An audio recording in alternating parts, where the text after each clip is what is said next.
இருப்பது நல்லது. இயேசுவில் அன்பார்ந்தவர்களே, இன்றைய நற்செய்தியிலே நாம் பார்க்கின்ற ஒரு வார்த்தை, கயபா என்ற தலைமை குரு சொன்ன ஒரு வார்த்தை தான் இவ்வார்த்தை. இனம் முழுவதும் அழிந்து போவதை விட ஒரு மனிதன் மட்டும் மக்களுக்காக இறப்பது நல்லது என்று. இந்த ஒரு வார்த்தையை நாம் சிந்தித்து பார்க்கின்ற போது, கயபா என்பவர் இதை சொல்லுகின்ற வேளையிலே இதனுடைய ஆழமான இறையியலை அவர் புரிந்து கொண்டிருக்க மாட்டார்.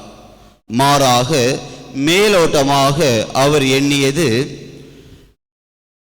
யூத குலம் அழிந்து விடுவதை விட இவனை அழித்து விடுவது நல்லது என்று அவர்கள் நினைத்தார்கள்.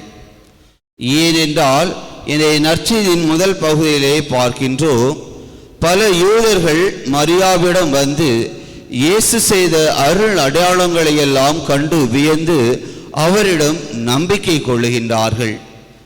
இவ்வாறு பல மக்கள் இயேசுவிடம் நம்பிக்கை கொள்ளும் விதமாக அவர்கள் வந்து கொண்டே இருப்பதால் இந்த யூத மக்களிடையே பெரும் கலகம் ஏற்படுகிறது. ஏனென்றால் இந்த தலைமை குருக்களும் அங்கே இருக்கின்ற பரிசேயரும் இவர்களுக்கு உள்ள எல்லா பொறுப்புகளும் அழிந்து விடுமே, இப்படியே இவர்கள் இயேசுவை பின்தொடர்ந்து சென்றுவிட்டால் நம்முடைய இனம் முழுவதுமாக போய்விடுமே என்ற ஒரு ஆதங்கத்தில்தான் இவர் இதை சொல்லுகின்றார். ஆனால் இந்த ஒரு வார்த்தையில் பொதிந்துள்ள ஆழமான இறையியல் என்னவென்றால், ஆதாம் செய்த தவறினால் வந்த பாவத்தால் மனிதகுலமே பாவத்தின் சாவின் விளிம்பிலே நின்று கொண்டிருக்கின்றது.